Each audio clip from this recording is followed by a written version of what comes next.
सुबह का लगभग 10 बजे का समय था।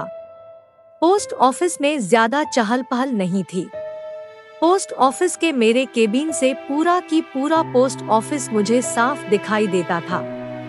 मेरी नजर एक 40 से 42 साल की महिला पर गई। दिखने में सीधी सादी, मेकअप रहित, प्रभावशाली व्यक्तित्व वाली, पहनावे से मध्यम वर्गीय लग रही थी।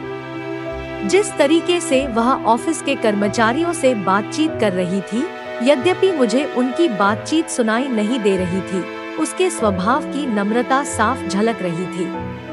थोड़ी देर बाद मैंने देखा तो वो बेचैन सी बेंच पर बैठी थी। शायद उसे किसी का इंतजार था।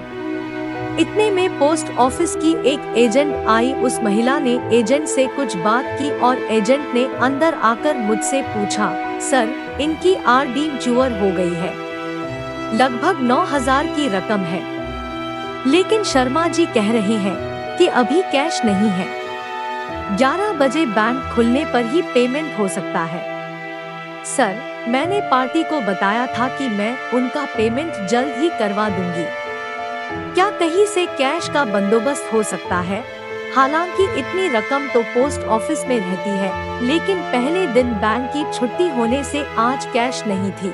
मैंने शर्मा जी को बुलाकर उनसे बात की, लेकिन उन्होंने कैश उपलब्ध न होने की बात ही दोहरा दी। एजेंट से उस महिला को 11:30 बजे तक इंतजार करने को कहकर मैं अपने काम में व्यस्त हो गया, क्योंकि बैंक खुलने के बाद कैश लाने में भी आधी घंटा तो लगेगा ही। थोड़ी देर बाद मैंने देखा कि एजेंट तो जा चुकी है और वो महिला बड़ी बेसब्री से कैश लाने वाले लड़के का इंतजार कर रही है। 11:35 को वो महिला लगभग रुआसी होकर मेरे केबिन में आकर कहने लगी, सर, मेरी बुजुर्ग सास जो कि 85 साल की है, उनके खाने का समय हो रहा है। मुझे उन्हें समय पर खाना खिलाना है। कैश आने में और कितना समय लगेगा? अब लड़का आता ही होगा। उसे देखकर सहज ही अनुमान लगाया जा सकता था कि उसके लिए एक एक मिनट कितना महत्वपूर्ण है।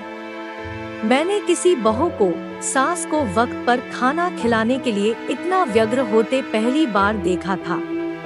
मेरा काम करने में मन ही नहीं लग रहा था। पूरा ध्यान उस महिला पर ही केंद्रित था। उसकी बेचैनी मुझसे देखी नहीं जा रही थी। सच बताऊं, यदि उस वक्त मेरे पास पैसे होते तो मैं खुद उसे अपने पैसे देकर वक्त पर रवाना कर देता। कैश आने पर मैं अपने पैसे ले लेता। लेकिन हाय री किस्मत, मेरे पास भी इतने पैसे न थे।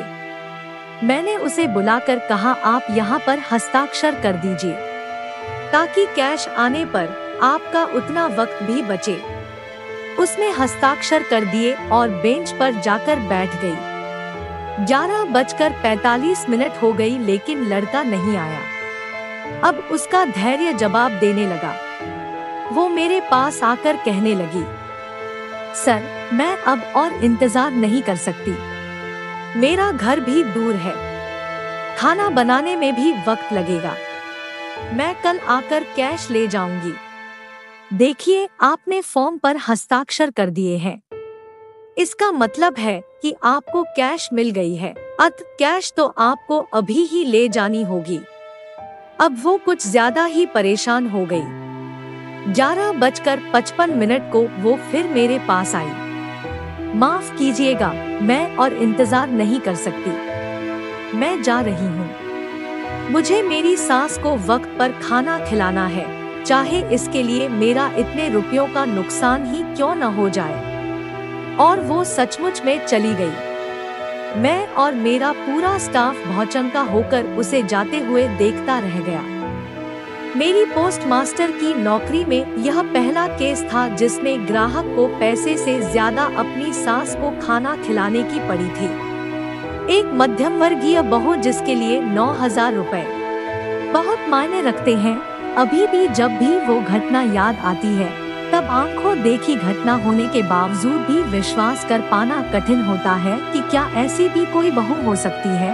दोस्तों, यह कहानी आपको कैसी लगी कमेंट बॉक्स में कमेंट करके जरूर बताएं और चैनल पर नए हैं तो चैनल को सब्सक्राइब कर लें। धन्यवाद।